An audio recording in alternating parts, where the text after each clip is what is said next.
Hello, going to make a video today to try and help fix a problem on a 2004 diesel PT Cruiser CRD. The problem is that the temperature gauge never gets to, the light's really bad in here, never gets to the midway point where you can see it there. It's on the first notch, so that's 0. It'll go up 1, 2, stay at 2, and that's it. Once you're up to temp, the heating only gets to just about lukewarm, never really gets warm, so it's not where it should be. I've been advised that the thermostat could be stuck open. When it gets up to the temp that it stays at, the radiator top hose only gets slightly warm, so it doesn't get hot. So apparently that means it could be stuck open.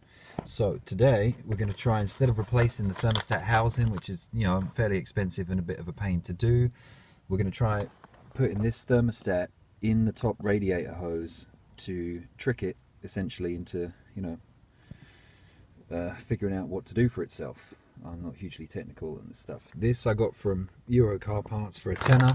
It's a Circoli thermostat. There's the part number there. So this is what we're going to do. Apparently it won't take too much time or effort, and we'll see what's the haps. Okay, so what I had to do is to drain off about 1.5 litres of coolant out of the radiator, the plug on the bottom of that on the right hand side as you're looking at the front of the car.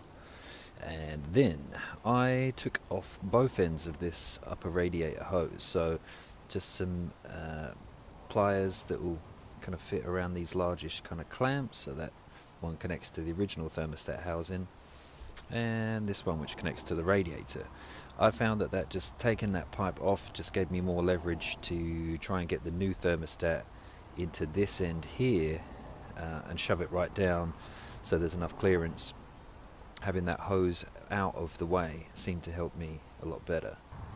Okay, here's what I did. I took the hose off completely. Apparently you didn't really need to disconnect it from this top bit here.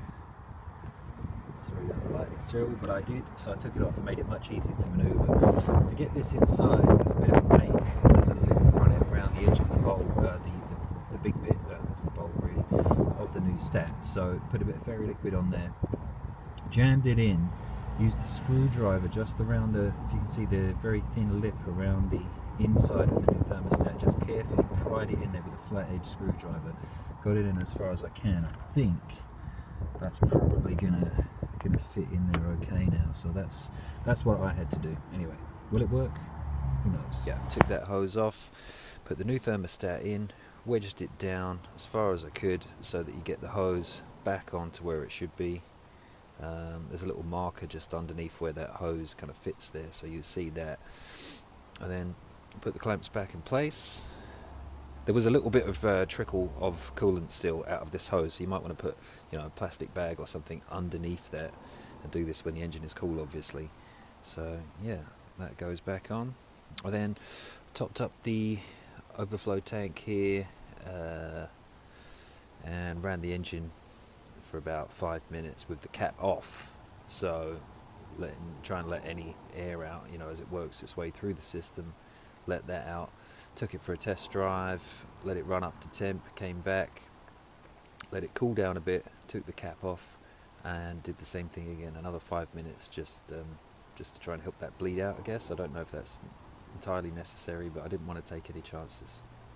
Update. Okay, it seems to have worked. The temperature gauge for the first time since I've had this now was running up to the middle. I drove it round in second and third gear just around the block after refilling the coolant and sort of bleeding that off a bit, just by letting it run for a few minutes with the cap off. Run it up to temp here. It hasn't gone over the middle line, took about 10 minutes to get up there. So the heaters are nice and toasty now, which they weren't before. So just got to keep an eye on the coolant level now, maybe just bleed that out again with the cap off. Hopefully that will get any of the remaining air out there. Keep an eye on it and see if we get any overheating problems. But yeah, for 10 quid and about 15 minutes work, that is much cheaper than replacing the whole thermostat housing, which I think is a bit of a pain as well.